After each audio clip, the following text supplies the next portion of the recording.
समकोण समद्विबाहु त्रिभुज यानी राइट एंगल आइसोसेलेस ट्राइंगल के कर्ण यानी हाइपोटेन्यूज के अलावा अन्य भुजा की लंबाई 5.2 सेंटीमीटर है।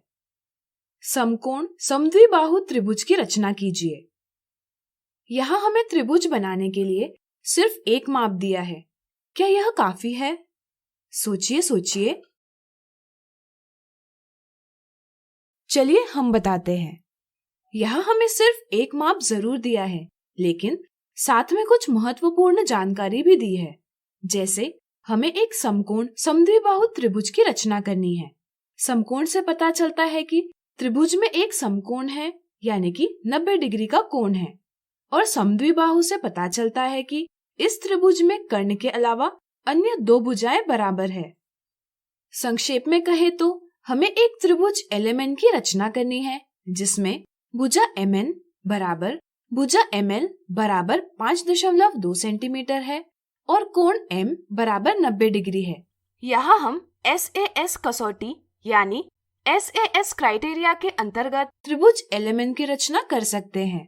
चलिए अब त्रिभुज LMN की रचना करें। पहला चरण, पहले हम रूलर की सहायता से 5.2 सेंटीमीटर का एक रेखाखंड खींचेंगे। रेखाखंड को नाम देंगे MN। दूसरा चरण, जैसा कि हमें ज्ञात है कि कोण M का माप 90 डिग्री है, इसलिए हम किरण MO खींचेंगे। किरण MO रेखाखंड MN के साथ 90 डिग्री का कोण बनाती है। तीसरा चरण, हमें दूसरी भुजा की लंबाई ज्ञात है, जिसका माप 5.2 सेंटीमीटर है, इसलिए हम प्रकार के फैलाव को MN भुजा के माप 5.2 सेंटीमीटर के बराबर खोलेंगे। अब 5.2 सेंटीमीटर की त्रिज्या लेकर और बिंदु M को केंद्र मानकर एक चाप खींचेंगे। चाप किरण MO को एक बिंदु पर प्रतिच्छेद करता है। इस बिंदु को हम L नाम देंगे। भुजा ML त्रिभुज LMN की दूसरी भुजा है।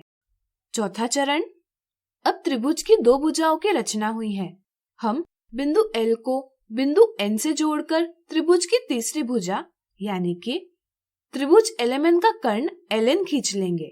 इस प्रकार हमने एक समकोण समद्विबाहु त्रिभुज LMN की रचना कर ली है, जिसमें भुजा MN बराबर भुजा ML बराबर 5.2 सेंटीमीटर है और कोण M बराबर 90 डिग्री है।